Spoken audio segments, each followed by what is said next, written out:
રાજકોટ ઉપલેટા નગરપાલિકા દ્વારા ward number 1 માં ₹85 લાખના ખર્ચે બનનારા સીસી રોડનું ખાતમુહૂર્ત કરવામાં આવ્યું। સ્થાનિક નાગરિકોની રજૂઆતને ધ્યાને લઈને આ વિકાસના કાર્યોને મંજૂરી આપવામાં આવી હતી।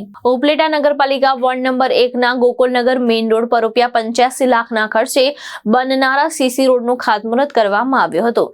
સ્થાનિક યુવા સભ્યોએ રોડ નિર્માણ અંગે કરેલી રજૂઆતને ધ્યાનમાં રાખીને નગરપાલિકા દ્વારા આ વિકાસના કાર્યને મંજૂરી આપવામાં આવી હતી। ખાતમુહૂર્ત પ્રસંગે ધારાસભ્ય, શહેર ભાજપ પ્રમુખ, નગરપાલિકા પ્રમુખ વર્ષાબેન ગજેરા સહિત અનેક આગેવાન અને મોટી સંખ્યામાં સ્થાનિક નાગરિકો ઉપસ્થિત રહ્યા હતા। કાર્યક્રમ દરમિયાન વિકાસ કાર્ય સમયસર પૂર્ણ કરવાની પ્રતિબદ્ધતા વ્યક્ત કરવામાં આવી હતી।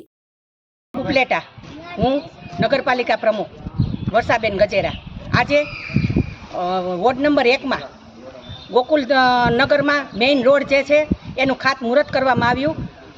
અંદાજે 80 થી 85 લાખનું ખર્ચ થશે અને આ ખાતમુહૂર્તમાં આપણા લોકલાડીલા ધારાસભ્ય શ્રી મહેન્દ્રભાઈ પાડલિયા સાહેબ, આ વોર્ડના સભ્યશ્રી 108 જે કહેવાય છે અજયભાઈ જાગાણી, અશ્વિનભાઈ અને જગદીશભાઈ અને વિજયભાઈ જે આ હાજર રહ્યા અને તમામ આગેવાનો, બાંધકામ સમિતિના ચેરમેન મનોજભાઈ, નૈમિતભાઈ પાનસેરા, જે દીપકભાઈ શહેર પ્રમુખ છે આપણા, એ દીપકભાઈ પણ હાજર રહ્યા અને આ વોર્ડના તમામ આગેવાનો હાજર રહી અને ખાતમુહૂર્ત કરી અને ખૂબ જ આનંદની લેરી આજે વરસાણી છે।